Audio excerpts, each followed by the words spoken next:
하나님의 말씀은 디모데전서 5장 17절부터 25절 말씀입니다. 말씀을 우리 함께 읽겠습니다. 잘 다스리는 장로들은 배나 존경할 자로 알되 말씀과 가르침에 수고하는 이들에게는 더욱 그리할 것이니라. 성경에 일렀으되 곡식을 밟아 떠는 소의 입에 망을 씌우지 말라 하였고, 또 일꾼이 그 삭을 받는 것은 마땅하다 하였느니라.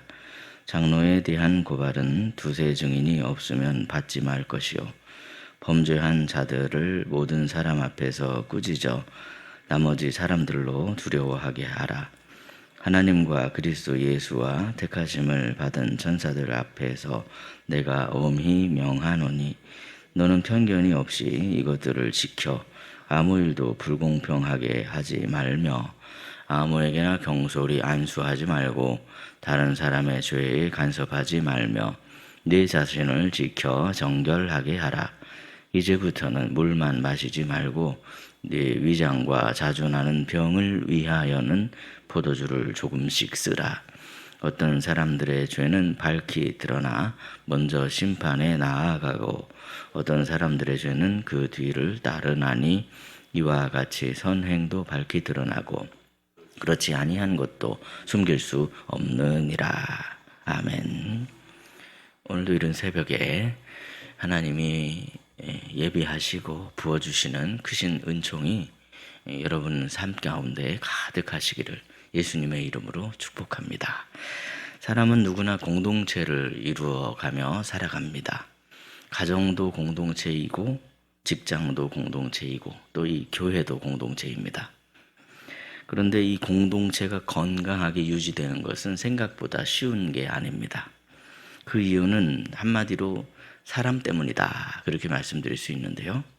사람이 모이면 관계가 생기기 마련이고, 관계가 생기다 보면 기대가 생기기 마련이며, 기대가 생기다 보면 또 실망도 생길 수 있기 때문에 그렇습니다.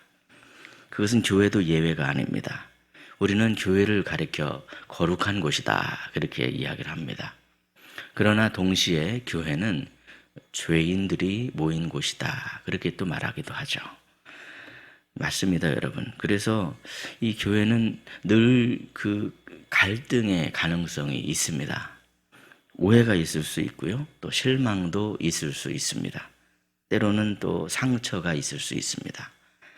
오늘 바울은요, 디모데에게 건강한 교회를 세우기 위한 세 가지 요건을 이야기를 하고 있습니다. 그것은 간단히 말씀드리면 존경, 그리고 공의, 마지막으로 깨끗함이라고 그렇게 말씀드릴 수 있겠습니다. 첫째로 이 존경이 공동체를 든든하게 세워가는 중요한 요소이다라고 하는 것을 우리는 알아야 합니다. 본문 17절 말씀인데요, 우리 17절 말씀을 다시 한번 읽겠습니다. 잘 다스리는 장로들은 배나 존경할 자로 알되 말씀과 가르침에 수고하는 이들에게는 더욱 그리할 것이니라. 아멘. 우리는 누구나 이 존경이라고 하는 표현을 들으면 부담스러워하기 마련입니다. 왜냐하면 사실상 세상에 완벽한 사람은 없기 때문에 그렇죠. 맞습니다. 이 완벽한 지도자는 없습니다. 그것은 목사도 그렇고요. 또 이 교회 안에는 또 이 지도자로 세운 직분이 또 장로가 있는데 장로도 그것은 마찬가지입니다. 이 모든 리더는 부족함이 있을 수밖에 없습니다. 그런데 본문에서 바울은 완벽하기 때문에 존경하라, 그렇게 이야기하지 않습니다. 수고하기 때문에 존경하라, 그렇게 이야기를 하고 있습니다. 말씀을 준비하고 성도들을 위해서 기도하고 교회를 위해 책임을 지는 그러한 일들이 생각보다 쉽지 않습니다. 어렵습니다. 겉으로는 잘 보이지 않을지 모르지만 교회 리더들에게는 지워진 짐들이 있다는 거예요. 우리는 결과를 쉽게 평가하려고 하면서도 이 수고를 잘 못 보는 경우가 참 많습니다. 그러나 하나님께서는 결과보다 수고를 보시는 분이시죠. 우리의 마음 가운데 중심을 보십니다. 존경은 완벽한 사람에게 주어진 상이 아니라 수고하는 사람들에 대한 태도이다. 그렇게 지금 이야기를 하고 있죠. 오늘 우리도 질문해야 합니다. 나는 교회를 위해서 수고하는 분들, 헌신하는 분들, 이런 분들을 얼마나 내가 귀하게 여기고 있는가? 과연 나는 비판하는 데 익숙한 사람인가? 아니면 감사하는 데 익숙한 사람인가? 교회는 이 책망과 정죄로 성장하는 곳이 아닙니다. 교회가 성장하기 위해서 뭐가 필요합니까? 은혜에 대한 감사가 필요합니다. 뿐만 아니라 할 수 있다라고 하는 격려와 기도가 필요합니다. 은혜에 대한 감사, 할 수 있다는 이 격려와 기도가 교회를 바르게 든든하게 성장하게 하더라는 사실입니다. 그러므로 먼저 지도자들의 수고를 인정하고 존경하는 마음으로 격려하고 기도해 주심으로 말미암아 교회를 더욱더 든든하게 세워가시는 저와 여러분이 되시기를 예수님의 이름으로 축복합니다. 둘째로 존경은 공의를 포기하라는 그런 뜻이 아닙니다. 우리는 종종 공동체 안에 이 두 극단이 각각 이 공동체를 무너뜨리는 현상을 볼 때가 있습니다. 한쪽은 이 공동체를 보호한다는 이유로 지도자를 함부로 판단하는 경우입니다. 다른 한쪽은 같은 이유로 지도자를 무조건 감싸는 그러한 경우입니다. 그런데 오늘 본문은요, 이 둘 다를 경계해야 한다. 그렇게 말씀하고 있습니다. 지도자를 함부로 판단하는 것도 이것도 잘못된 일이고, 또 무조건 지도자를 감싸주는 것도 이것도 잘못된 것이다. 그렇게 말씀하고 있습니다. 먼저 본문 19절에 보니까요, 이렇게 말씀하는데 우리 19절 말씀 함께 읽겠습니다. 시작. 장로에 대한 고발은 두세 증인이 없으면 받지 말 것이요. 아멘. 예, 이게 무슨 뜻입니까, 여러분? 확인되지 않은 말, 팩트가 아닌 말, 떠도는 말, 이런 말들에 우리가 귀를 기울여서는 안 된다 하는 그런 의미입니다. 사람들은 사실은 이 어떤 팩트보다는 소문을 더 좋아하는 경우가 많죠. 밋밋한 진실을 알고 싶어 하기보다는 자극적이고 흥미로운 이야기를 더 좋아할 때가 많습니다. 그것은 이 교회 안에서도 예외가 아니었더라는 것이죠. 그런데 만일 교회 안에서 한 사람에 대한 그 잘못된 말이 돌기 시작하면 나중에는 적은 누룩이 온 덩이에 퍼지느니라 라는 말씀처럼 교회 전체를 흔드는 그런 사건이 될 수가 있습니다. 그래서 바울은 신중해야 한다. 그렇게 지금 말씀하고 있죠. 그러나 동시에 본문 20절을 보시면 이렇게 말씀하고 있죠. 20절에 보니까 범죄한 자들을 모든 사람 앞에서 꾸짖어 나머지 사람들로 두려워하게 하라 그랬습니다. 범죄한 자들을 모든 사람 앞에서 꾸짖으라는 겁니다. 잘못이 확실하고 분명하다면 그것을 그냥 덮으려고 하는 것은 오히려 모든 사람들에게 독이 되고 해가 되는 그러한 일이다라고 그렇게 말씀하고 있습니다. 교회가 건강하려면 사랑도 있어야 하지만 정의도 있어야 한다는 겁니다. 사랑만 있고 정의가 없으면 나태와 방종이 넘치는 그러한 공동체가 되기가 참 쉽습니다. 반대로 정의만 있고 사랑이 없으면 작은 실수도 용납하는 법이 없는 아주 엄중하고 숨막히는 그러한 공동체가 되기가 참 쉽습니다. 예수님께서는 이 둘 다를 다 가지고 계셨죠. 사랑과 정의를 다 가지고 계셨습니다. 예수님께서는 죄인을 사랑하셨습니다. 그러나 절대로 죄를 가볍게 여기지 아니하셨습니다. 그냥 넘어가지 않으십니다. 그래서 예수님께서 우리 죄를 대속하셔서 그렇게 십자가에 달려 죽으신 것이 아니겠습니까? 오늘날 교회가 세상으로부터 신뢰를 잃는 이유가 무엇이겠습니까? 여러 가지 이유가 있겠지만 그것은 단순한 실수 때문이 아닙니다. 무조건 그 실수를 그냥 덮어버리려고 하는 그런 모습, 그것 때문일 수 있습니다.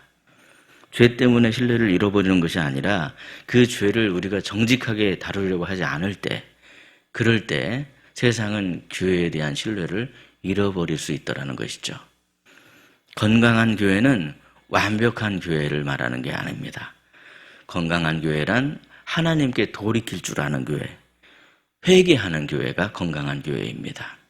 그러므로 이 사랑과 정의가 딱 균형 잡힌 하나님의 공의로 건강한 교회를 함께 만들어가는 저와 여러분이 되시기를 예수님의 이름으로 축복합니다. 셋째로 하나님께서는요, 우리의 능력을 보시기보다 우리의 정결함을 먼저 보십니다. 본문 22절 말씀인데 우리 22절 말씀 함께 읽겠습니다. 시작. 아무에게나 경솔히 안수하지 말고 다른 사람의 죄에 간섭하지 말며 네 자신을 지켜 정결하게 하라. 아멘. 먼저 지금 이 아무에게나 경솔히 안수하지 말고 이 말씀은 무슨 뜻입니까? 사람을 세우는 일에 급하게 서둘러서는 안 된다 하는 그런 의미입니다. 우리는 되게 겉보기에 능력이 있어 보이는 그런 것을 보기가 참 쉽습니다. 말을 잘하는가? 일을 잘하는가? 사람들을 잘 불러 모으는가? 막 이런 것들을 보기가 참 쉽습니다. 그러나 하나님께서는 다른 것을 먼저 본다는 겁니다. 그 사람의 중심이 어떤가? 과연 그 사람의 정직한가? 과연 그 사람에게 믿음이 있는가? 이런 것들을 하나님께서 먼저 보시고 무엇보다도 이 사람이 하나님께로 돌이킬 줄 아는 사람인가? 실수해도 회개할 줄 아는 그런 사람인가? 이런 것들을 하나님께서 보시더라는 것이죠. 하나님의 나라에서는요, 우리의 성품과 인격보다 능력이 우선하지를 못합니다. 세상에서 막 능력만을 이렇게 우선시하는데 하나님의 나라에서는 성품과 인격을 우선시하더라는 거죠. 하나님의 나라에서는 우리의 마음의 깨끗함보다 재능이 우선하지 못합니다. 이 깨끗한지 안 깨끗한지 그것이 중요하더라는 것이죠. 그렇기 때문에 이 사람이 예수 그리스도 안에 속했냐 그러지 못하냐는 정말 중요한 요소입니다. 우리가 어떻게 깨끗해질 수 있습니까? 예수 그리스도 안에서만이 깨끗해질 수 있는 거 아니겠습니까? 교회는 세상 조직이 아니라 살아있는 주님의 몸이다 그렇게 말씀하고 있기 때문에 반드시 예수 그리스도 안에 속해 있는 공동체가 되어야만 하더라는 것이죠. 그래서 22절에서 바울은 디모데에게 내 자신을 지켜 정결하게 하라 이어서 이렇게 말씀하고 있습니다. 생각해보면 참 흥미로운 말씀이죠. 지금 바울은 교회 문제를 이야기하다가 갑자기 개인의 정결함에 대한 이야기를 하고 있습니다. 네 자신을 정결하게 하라 이렇게 말씀하죠. 우리는 막 교회를 걱정합니다. 나라를 걱정합니다. 다른 사람을 막 걱정합니다. 그런데 하나님께서는 먼저 우리 자신을 스스로 돌아보라 그것을 말씀하십니다.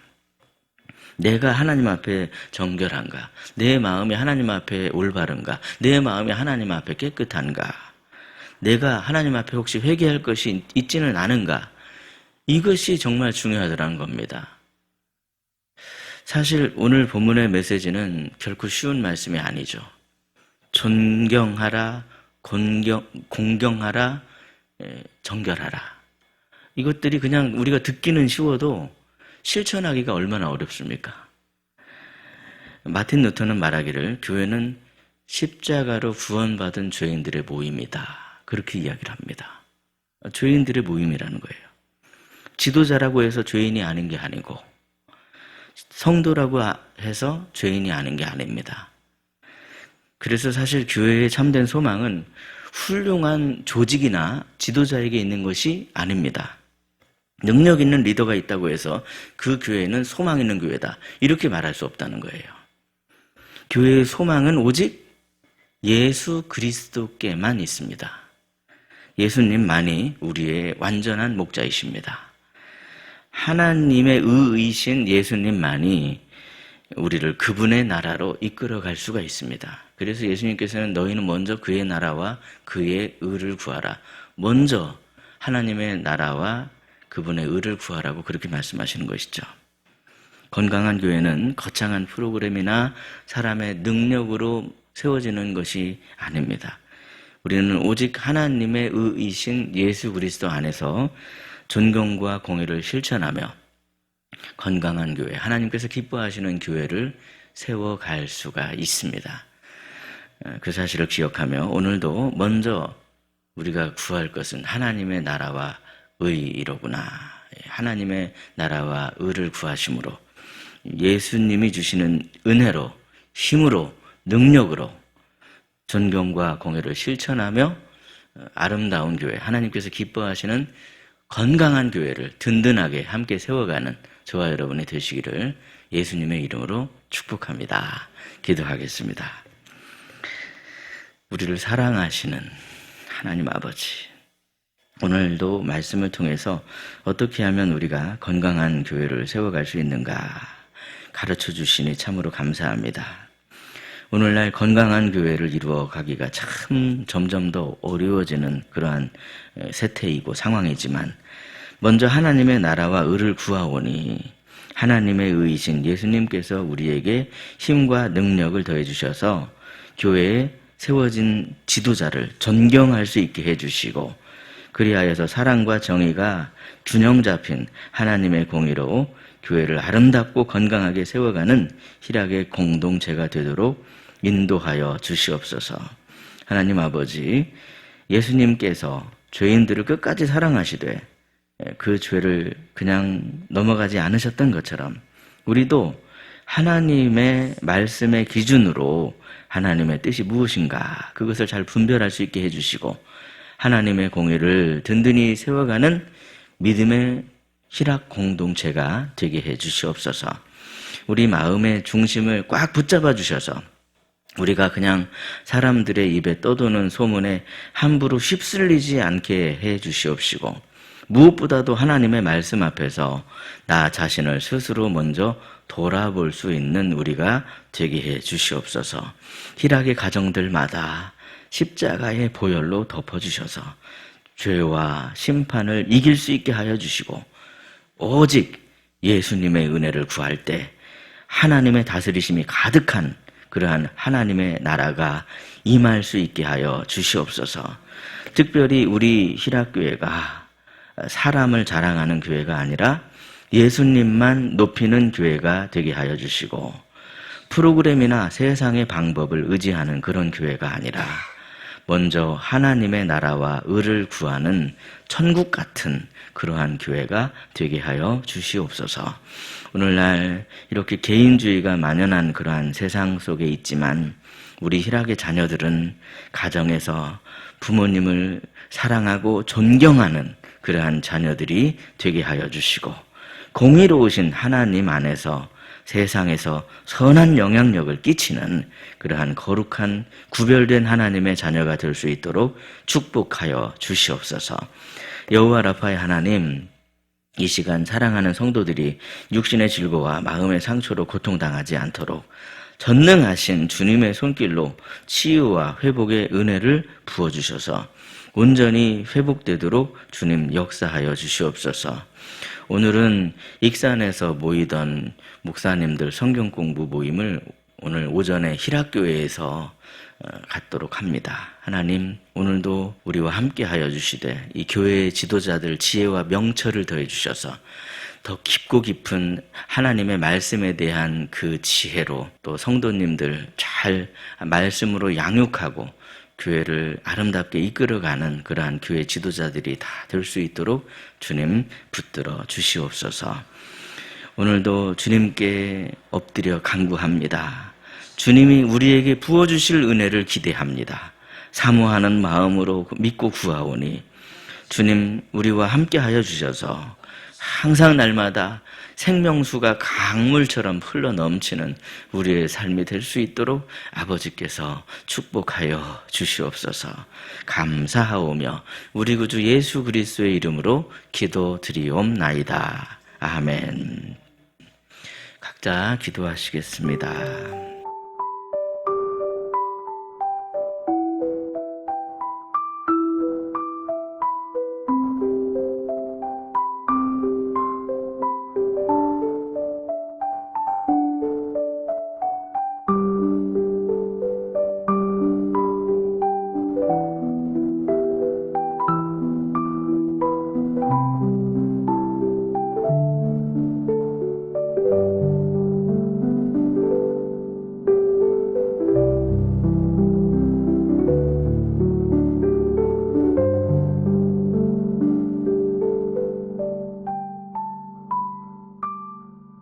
감사합니다.